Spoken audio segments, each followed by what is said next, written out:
இங்கு நீ வா எந்தன் நெஞ்சில் பஞ்சம் வஞ்சம் நஞ்சே மிஞ்சும் உடல் வேறு வேறாகி உயிரை தந்தவளே நானே நாகம் நானே.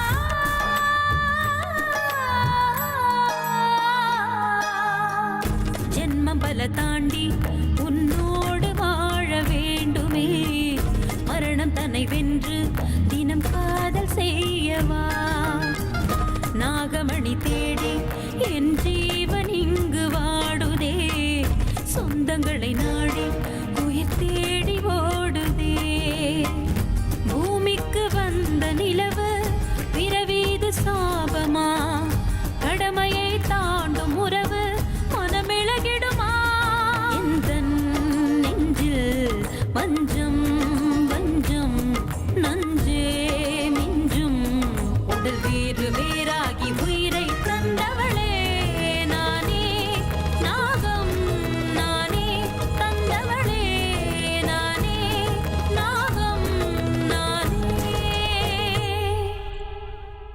நல்ல வருமானம் வரும். டேய், உன் விளையாட்டெல்லாம் என்கிட்ட வேண்டாம். நான் யாருன்னு உனக்கு தெரியும்ல. உன் வேலை எதுவோ அதை மட்டும் பார்த்துட்டு போ. எந்த காரணமும் இல்லாம இந்த பிரபஞ்சத்துல ஒரு புல்லோ இலையோ அசையாது.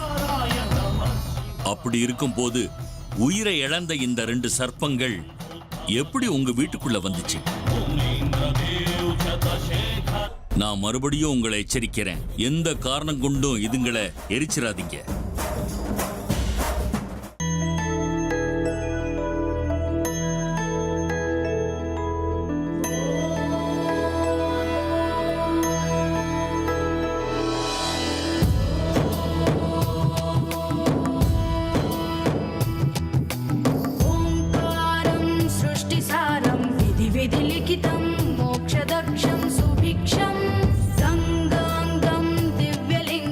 அமிர்தா, வந்துட்டியா?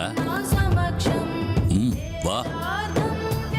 அமிர்தா, உன் லட்சியத்தை அடைய முடியாம நீ தோத்துக்கிட்டு இருக்க.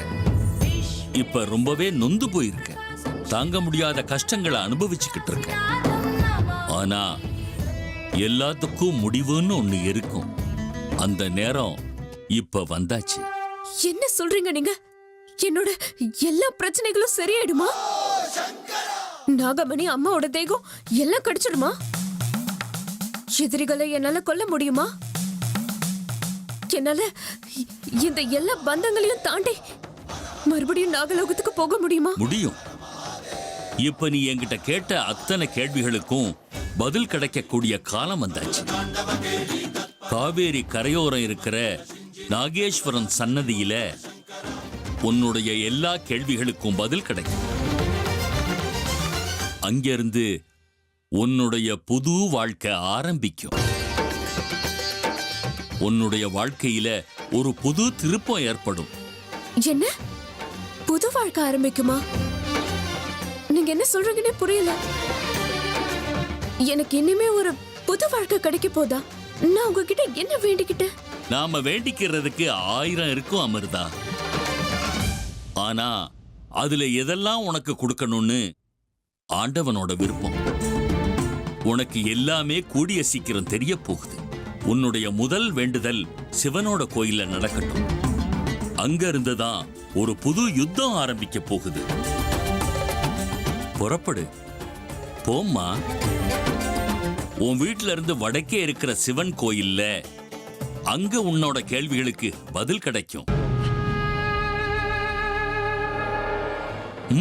புறப்படு.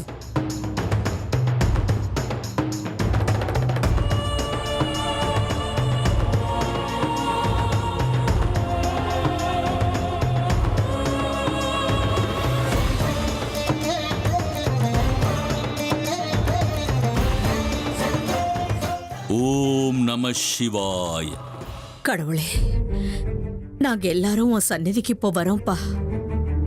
எங்க வீடு, எங்க அர்ஜுனுக்கு இருக்கிற சர்ப்ப தோஷத்தை நீதான்ப்பா நிவர்த்தி பண்ணி கொடுக்கணும். எங்க எல்லா கஷ்டங்களையும் உன் பாதத்துல சமர்ப்பிக்கிற. நீதான்ப்பா எங்களை காப்பாத்தணும்.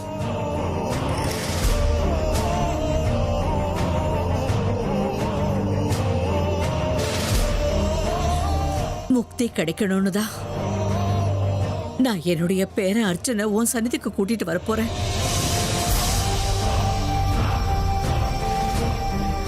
அவனுடைய சர்ப்பதோஷம் நிவர்த்தியாகி அவனுக்கு கல்யாணம் ஆயிடுச்சுன்னா அதுக்கப்புறம் நான் நிம்மதியா கண்ணு மூடிடுவேன். என்னோட இந்த வேண்டுதலை நீ நிறைவேற்றியே ஆகணும். எங்க குடும்பத்துக்கு ஏற்பட்டிருக்கிற சாபம் விமோச்சனம் ஆகணும்பா.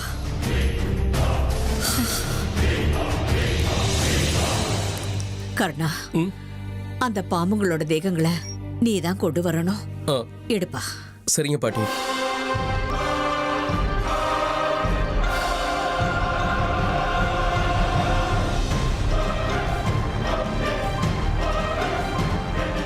ஹேமா, எல்லாத்தையும் எடுத்துக்கிட்டியா?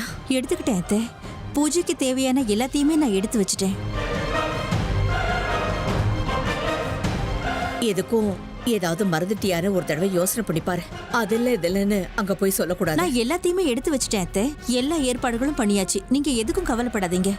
விஷ்ணு, நீ ஃபோன் பண்ணி பூஜைக்கு ஏற்பாடு பண்ண சொல்லிட்டல. அங்க போனதுக்கு அப்புறம் இல்லம்மா பிரச்சனை ஆயிடுச்சுன்னு சொல்லக்கூடாது. அம்மா, நான் என்ன சின்ன பையனா சொன்ன வேலையை ஒழுங்கா செய்யாம மறக்கிறதுக்கு? எல்லாத்தையும் ஏற்பாடு பண்ணிட்டேன். வாங்க கிளம்பலாம். சரிப்பா.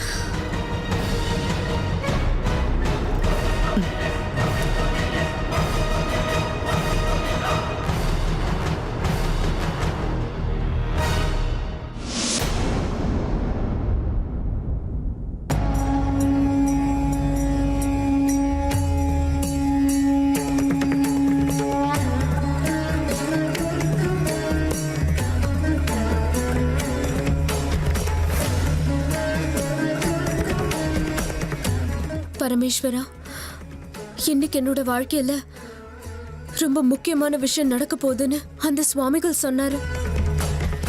அவர் சொல்ற ஒவ்வொரு வார்த்தையும் உண்மைன்னு நான் நம்புறேன். அது என்னன்னு எனக்கும் இன்னும் தெரியல.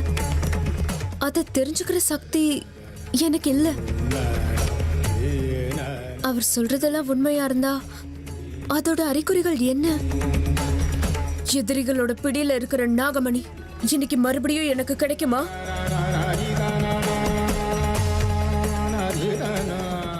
இல்ல, நான் இழந்த எங்க அப்பா அம்மாவோட தேகம் எங்க இருக்குன்னு நான் தெரிஞ்சுப்பேனா? இல்ல, நான் தேடிக்கிட்டு இருக்கிற என்னோட எதிரிகள்ல யாராவது ஒருத்தராவது என் கண்ணு முன்னாடி வருவாங்களா?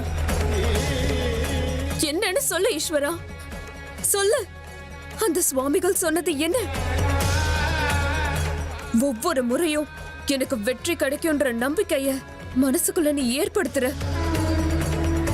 ஆனா மறுபடியும் யாரையாவது தடங்களா கொண்டு வந்து என்ன நீயே தோக்கடிக்கிற. இந்த தடவை நான் தோக்க மாட்டேன். தோத்து போகவும் எனக்கு விருப்பம் இல்ல. நான் என்னோட லட்சியத்தை அடைஞ்சே தீருவேன். அதுக்கு உன் ஆசீர்வாதம் எனக்கு கண்டிப்பா வேணும்.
வணக்கம் அர்ச்சகரே. வணக்கம் வணக்கம். சுவாமி. நேத்து ஃபோன் பண்ணல? ஆமா. சர்ப்ப சாந்தி சர்ப்பதோஷ நிவாரண பூஜை பண்ணணும். ஆமா, எல்லா ஏற்பாடும் பண்ணி வச்சிருக்கேன்.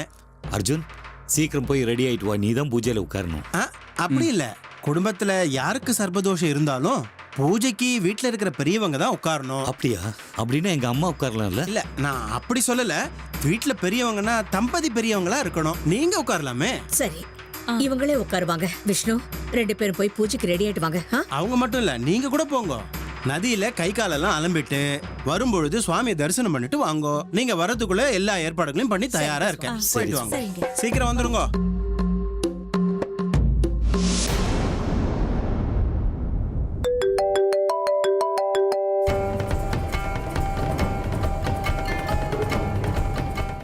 ருத்ரா, எங்கடா இருக்கீங்க?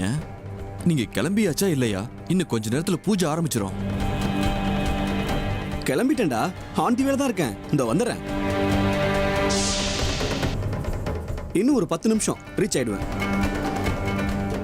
ருத்ரா, சுரேஷ் வரலடா. ஏன்? பயந்தாங்குழி, பயந்து போயிட்டான் போல இருக்கு. சரி, நீ அது சீக்கிரம் வா. இது வந்துடுறேன். ருத்ரா, அப்புறம் இன்னொரு விஷயம், அந்த நாகராணி அங்க வர வாய்ப்பு இருக்காடா? அந்த நாகராணி அங்க வர வாய்ப்பு இருக்காடா?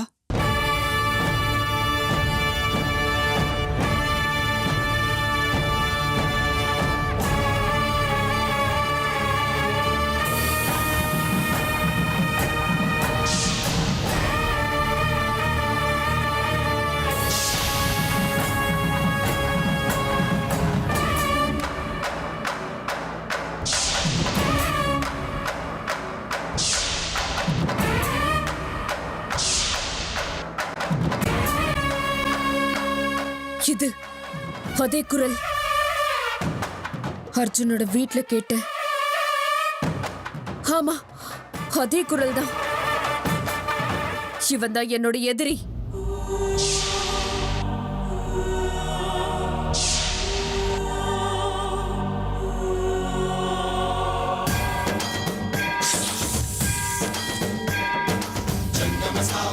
நீ இங்க இருக்கியா? என் அப்பாவையும் அம்மாவையும் கொன்ன பாவிகள்ல நீயும் ஒருத்தன அன்னைக்கே நான் புரிஞ்சுக்கிட்டேன். நீ எங்க போயிட்டேன்னு உன்னை தேடிக்கிட்டு இருந்த. இன்னைக்கு நீயா வந்து என்கிட்ட மாட்டிக்கிட்டியா? உன்னை கண்டிப்பா விட மாட்டேன்.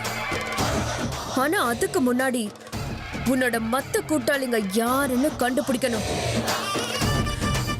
அதுக்காக தான் என்னமோ சுவாமிகள் அப்படி சொன்னாரு.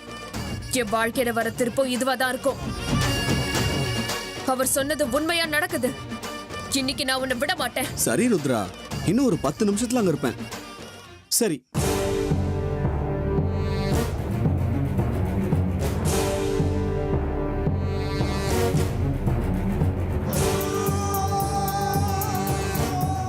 சார், எல்லைக்கு துட்டு இருப்பா, வரேன்.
பூஜை நடக்கிற இடம் நெருங்க நெருங்க ஒரு மாதிரி பயமா இருக்கே.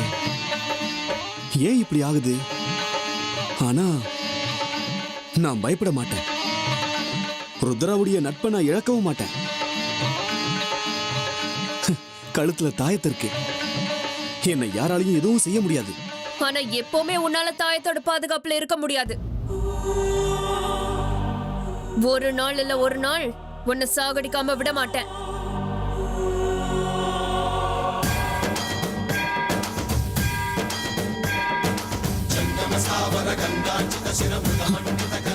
யாரும் இல்லையே. என்ன இது? ஏதோ குரல் கேட்டுச்சு. மோஸ்ட்லி நாகராணியை பத்தி பேசுறேன்ல, அதனாலதான். நாகராணியே என்கிட்ட பேசுற மாதிரி பிரம்மையா இருக்கும்.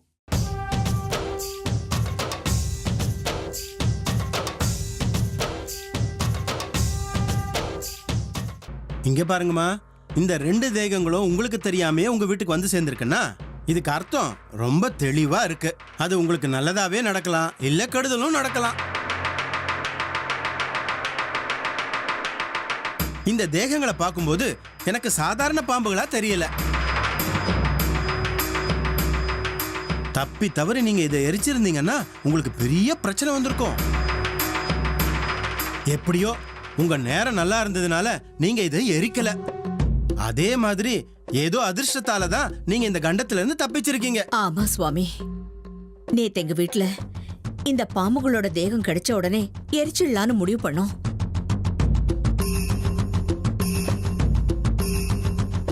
ஆனா அந்த நேரத்துல ஒரு சுவாமிகள் வந்தாங்க. அவங்க வந்து இப்ப நீங்க சொன்னதை தான் சொன்னாங்க. அவர் உங்களுக்கு நல்ல அறிவுரையை தான் சொல்லி இருக்கிறாரு. இப்ப இந்த தேகங்களை கொண்டு போய் கோவிலுக்கு பக்கத்துல இருக்கிற அரளி மரத்துக்கு அடியில வச்சிட சொல்லுங்க. அந்த சுப்பிரமணிய சுவாமி எல்லாத்தையும் பார்த்துப்பார். சரிங்க சுவாமி. கருணா, கொண்டு போப்பா.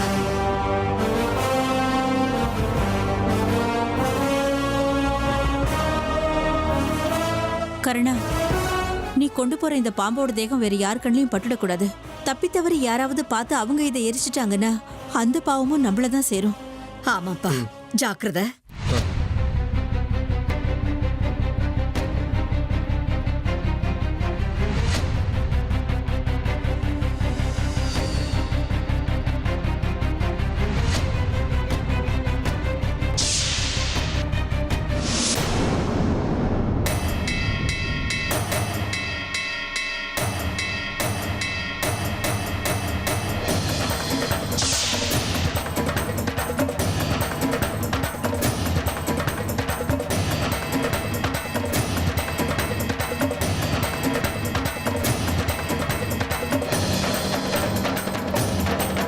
இப்ப சர்பசாந்தி பண்ணியாச்சு. சர்பதோஷ நிவாரணம் பண்ணணும். நீங்க 2 பேரும் போய் ஸ்நானம் பண்ணிட்டு வாங்க. சரிங்க அர்ச்சகரே, நாங்க 2 பேரும் ஸ்நானம் பண்ணா போதுமா? ஆமா, இந்த பூஜையை நீங்க 2 பேரும் மாத்திரம் பண்ணா போதும். சர்பதோஷ நிவாரணம் பண்ண அப்புறம் எல்லாரும் போய் ஸ்நானம் பண்ணா சரியா போயிடும். அதுக்குண்டான ஏற்பாடுகள் எல்லாம் பண்ணி நான் தயாரா இருக்கேன். அதுக்குள்ள எவ்வளவு சுருக்க வந்துட முடியுமோ நீங்க வந்துருங்க. சரிங்க அர்ச்சகரே. நதியில கொஞ்சம் ஆழமா இருக்கும், ஜாகிரதையா குளிச்சுட்டு வாங்க. அப்படியா? அப்படின்னா ஹேமா, நீ ஒண்ணு பண்ண. நீ ரூமுக்கு போய் குளிச்சுட்டு வந்துரு, நான் நதியில குளிச்சுக்கிறேன். சரி. அர்ஜுன், அம்மா கூட போ. ருத்ரா, நீ இங்க இருந்து எல்லாத்தையும் பாத்துக்கோ. சரிங்கண்ணா, நீங்க பார்த்து போயிட்டு வாங்க.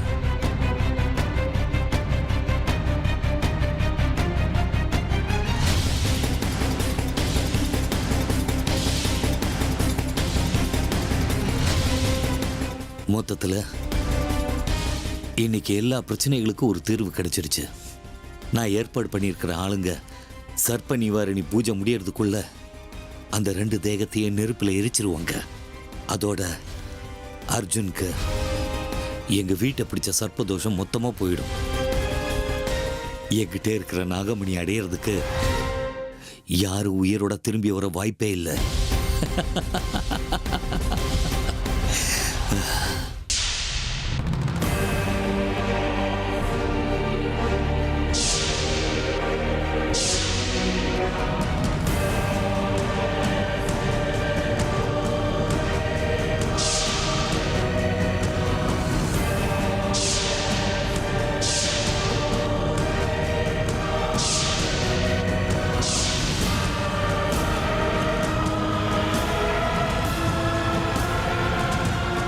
இந்த அர்ஜுனுக்கு கொஞ்சம் கூட அறிவே கிடையாது. நான் அன்னைக்கே சொன்னேன், இந்த செத்த பாம்பெல்லாம் கொண்டு வந்த அன்னைக்கே வெளியில கொண்டு போய் எரிச்சிடுன்னு சொன்னேன். அவன் என்னடானா என் பேச்ச கேட்காம தப்பு தப்பா பண்றான். என்னைக்குதான் திருந்த போறானோ தெரியல. இந்த பாம்புகளால வீட்டுல எவ்வளவு பிரச்சனை வந்துருச்சு. ஆமா, இந்த பாம்புகளோட தேகம் வந்து எவ்வளவு நாளாச்சு? நாள் என்ன, மாச கணக்காச்சு. இவ்வளவு நாளாகியும் இந்த பாம்புகளோட தேகம் கெட்டு போகாம அப்படியே இருக்கு. இதுக்கு பின்னாடி ஏதாவது ரகசியம் இருக்குமோ? இந்த பாம்புகளோட தேகம் இத்தனை நாளாகியும் கெடாம அப்படியே இருக்குன்னா இதுக்கு ஏதோ சக்தி இருக்கு. இந்த பாம்புகளுக்கு இவ்வளோ சக்தி இருக்கிறதுனால தான் இன்னொரு பாம்பு இதுங்களை தேடிக்கிட்டு வீடு வரைக்கும் வந்திருக்கு. அப்படின்னா அந்த பாம்பு இங்கேயும் வருமோ?